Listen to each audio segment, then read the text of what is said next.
All right, guys, how we doing? Good. All right, I'm pinch hitting for Coach Rick tonight, all right? So the thing I'm talking about today is character, all right? Your reputation is what others think of you, while your character is what you really are. Your character is revealed, of course, by what you do, either positively or negatively. Now, after I was done playing, I got a chance to scout for a couple years. Didn't know what I wanted to do, so I went to scouting for a couple years. And we'd go watch a team for like 5 days, right?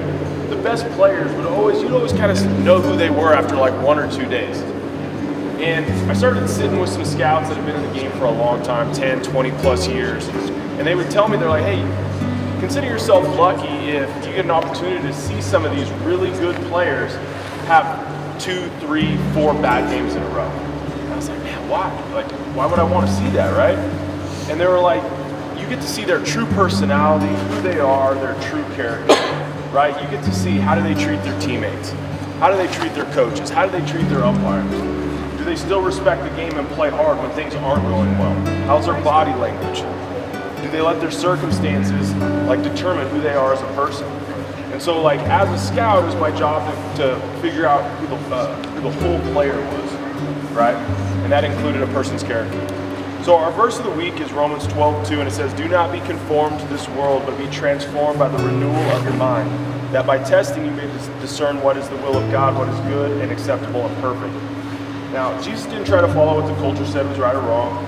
He would eat with some of the lowliest people, like the tax collectors, the sick. He forgave his enemies, but he knew the truth and he didn't waver. And he did not fear what others thought of him. Rather, he expected that his wholesome love could change others. Now, I know we've all kind of fallen into that trap, right? We've all done this because we put so much into this game, right?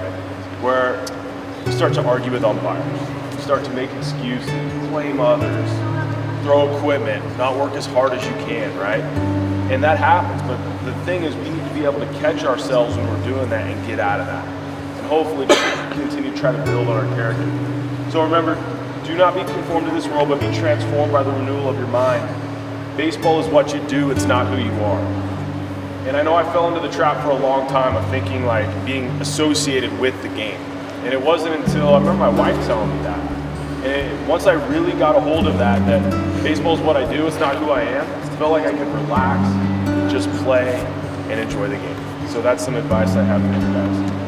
Now, baseball is going to reveal your true character, and as a ball player, don't only work when you come in here just on your physical skills, but take notice and improve your character. Challenge yourself to be a good teammate, a good friend, work hard, and develop discipline.